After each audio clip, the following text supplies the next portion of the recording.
wanita adalah sistem biologi yang terdiri dari jaringan dan organ yang digunakan sebagai alat reproduksi dan berkembang biak. Sistem reproduksi atau juga bisa disebut genitalia dibagi menjadi dua bagian, yaitu genitalia eksternal dan genitalia internal. Genitalia eksternal adalah sistem reproduksi wanita yang dapat dilihat dari luar. Genitalia eksternal secara kolektif disebut sebagai pulpa. Pulpa terdiri dari beberapa bagian. Yang pertama mons pubis, tempat tumbuhnya bulu-bulu halus, labia mayor, labia minor, glans klitoris yang menonjol, uretra, vagina, perineum, dan anus. Selain itu, terdapat dua kelenjar, yaitu kelenjar Bartholin dan kelenjar Skene. Kelenjar Bartholin terdapat di sisi vagina. Kelenjar ini berfungsi mengeluarkan cairan yang berperan sebagai pelumas ketika komulasi. Selanjutnya, kelenjar Skene. Kelenjar Skene terdapat di sisi uretra. Fungsinya sama, yaitu sebagai pengeluar cairan yang disebut. Selanjutnya, genitalia internal. Genitalia internal adalah sistem reproduksi wanita yang terdapat di dalam. Ini dia gambarnya. Genitalia internal terdiri dari beberapa bagian. Yang pertama ovarium atau tempat pematangan ovum, tempat terjadinya oogenesis. Kemudian yang berbentuk jari-jari adalah fimbriae sebagai penangkap sel telur yang masuk ke tuba Fallopi sebagai tempat pembuatan sel telur, tepatnya di apula tuba. Kemudian ini uterus atau rahim yang terdiri dari tiga bagian, yaitu paling bawah cervix uteri, kemudian corpus uteri, dan yang paling atas adalah fundus uteri.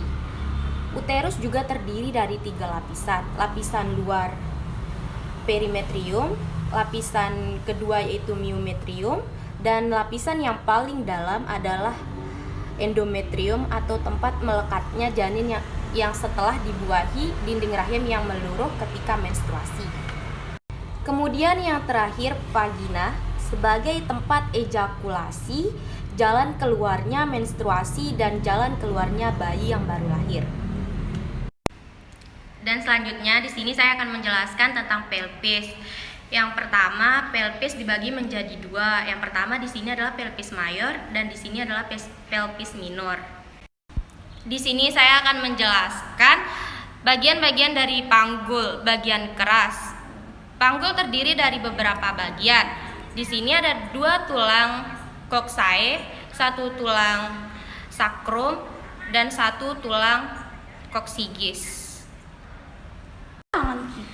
Os coccyx dibagi menjadi tiga bagian. Yang pertama os ilium, os ischium, dan os pubis. Os ilium dibagi menjadi beberapa bagian. Di sini crista iliaca, spina iliaca anterior superior, spina iliaca anterior inferior. Selanjutnya di sini spina iliaca posterior superior, di sini spina iliaca posterior inferior. Dan di sini adalah linea terminalis. Selanjutnya os ischium, di sini tuber ischiadica, di sini spina ischiadica. Terus di sini ischiadica incisura mayor, ischiadica incisura minor. Dan di sini acetabulum, dan di sini puramen obturator. Selanjutnya os pubis. Di sini symphysis pubis, di sini ramus superior pubis, di sini ramus inferior pubis, dan di sini arcus pubis. Selanjutnya os sacrum. Yang di sini adalah promontorium. Yang di sini yang ini adalah foramen sacroiliaca, dan yang di sini adalah articulatio sacralis. Dan di sini os coccygeus terdiri dari 3 sampai 4 ruas tulang sejajar dan fleksinya memanjang. Selanjutnya di sini adalah ligamen. Yang di sini adalah iliolumbal, di sini sakroiliaka, di sini inguinal, di sini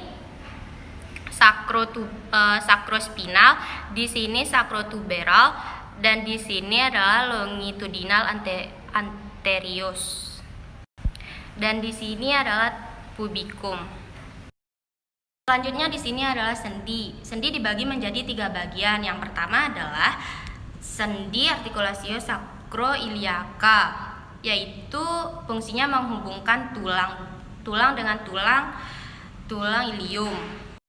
Selanjutnya di sini sendi. Sendi dibagi menjadi 3 bagian. Yang pertama adalah di sini artikulasio sakroiliaka yang fungsinya menghubungkan tulang sakrum dengan tulang ilium. Selanjutnya artikulasio sakrokoksigis, yaitu yang menghubungkan tulang sakrum dengan tulang koksigis. Selanjutnya di sini adalah artikulasio symphysis pubis, yaitu yang menghubungkan pubis dextra dengan sinistra. Kemudian bagian yang lunak adalah otot atau musculus. Ini dia gambarnya. Yang pertama di bagian ini adalah musculus bulbus spoliosus. Dan yang paling besar ini adalah bagian musculus levator ani, dan yang di bawah ini adalah bagian musculus gluteo maximus, dan yang di sekitar anus ini adalah bagian musculus pinter ani, dan yang di sini adalah musculus tuber ischiadica. Selanjutnya saya akan menjelaskan tentang bentuk-bentuk panggul manusia, yaitu ada 4 bentuk: 1 ginekoid, 2 android, 3 anthropoid, 4 platypheloid. Yang pertama bentuk ginekoid. Ini bentuk ginekoid, bentuknya seperti menyerupai lingkaran. Ciri-cirinya adalah spina ischiadicanya tumpul dan tidak menonjol. Kemudian arkus pubisnya berbentuk bulat. Panggul ginekoid terdapat 41% wanita. Kemudian yang kedua bentuk android. Bentuknya hampir menyerupai hati. Ciri-cirinya spina ischiadicanya menonjol, kemudian os sakrumnya lurus dan tidak melengkung. Bentuk panggul android ini terdapat sekitar 33% pria. Selanjutnya bentuk panggul anthropoid. Bentuknya hampir menyerupai segitiga. Kemudian ciri-cirinya ischiadicanya tidak menonjol. Dan bentuk panggul ini lebih banyak ditemukan pada pria dibanding wanita. Kemudian yang terakhir bentuk panggul platypheloid. Bentuknya hampir menyerupai oval, dan bentuk panggul seperti ini sangat jarang ditemukan pada pria maupun wanita. Selanjutnya pengukuran panggul luar. Pengukuran panggul luar bertujuan untuk mengetahui bentuk dan ukuran panggul pada wanita. Selain itu, pengukuran panggul luar juga dilakukan agar mengetahui apakah ada hambatan ketika wanita tersebut akan melakukan persalinan. Pengukuran panggul ada 4 tahap, yaitu yang pertama distansia spinarum, yaitu dari spina iliaca dextra dan sinistra. Kita mengukurnya menggunakan jangka panggul. Seperti ini. Dan untuk ukuran normalnya adalah dari 23 sampai 25 cm. Kemudian langkah kedua adalah distansia cristarum, adalah jarak dari crista iliaca sinistra dan sinistra.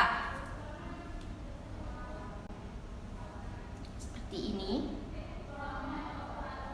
Untuk ukuran normalnya adalah dari 26 sampai 29 cm. Kemudian selanjutnya adalah conjugata externa, yaitu dari symphysis pubis hingga ke tulang lumbal 5 di belakang.